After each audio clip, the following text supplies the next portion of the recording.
Peggy 18.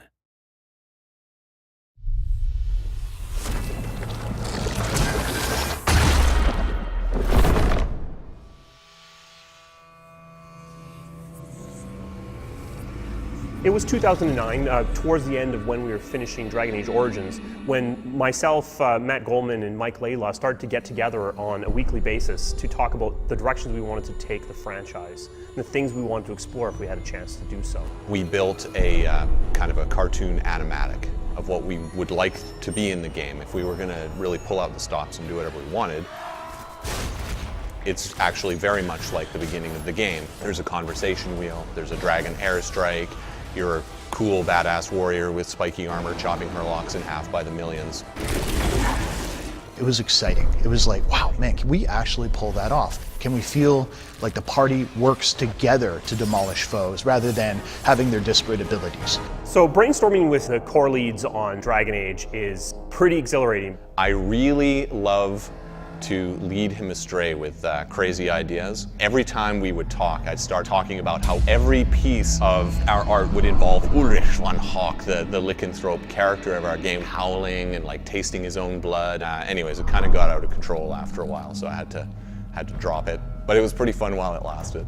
You know, the final beautiful touch of it was when we said, what if we could tell a story that was more personal? And that's where the idea of Hawk, the champion of Kirkwall, and that rise to power over a decade of history came out. Where Origins really shone by having this huge epilogue that had thousands of variations based on the choices you've made. Instead, we've moved that into the gameplay. People you've interacted with at the beginning of the game are going to have their kind of situations profoundly affected by their interaction with Hawk, your character. If getting the relic gets Castillon off your back, then I'll help you retrieve it. There might be something I could do for you, if you're looking for company later. You re-interact with them, you see how that worked out. So we believe it may be our most reactive game to date. So here we were, we finished these brainstorming sessions. There's a lot of stuff on the whiteboards. There's a lot of pie-in-the-sky ideas.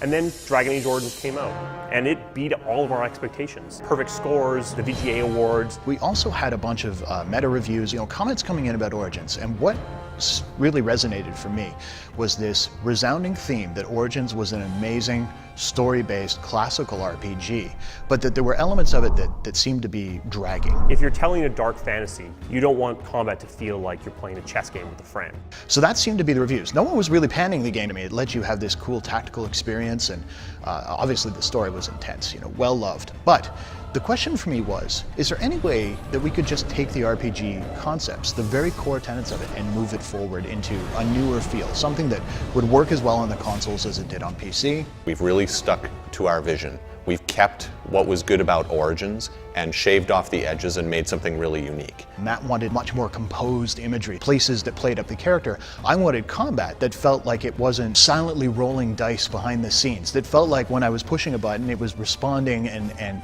my characters were responding accordingly. But because it looks faster, because it's got a character with a voice, because of this historical story we're going to do, it ran the risk of people saying, oh my God, that is so different. I'm not sure it's for me. And we knew that would be a potential problem. But at the same time, we also knew that the game we were designing was not one that would actually alienate them. So what we've been very open with is letting people go hands-on.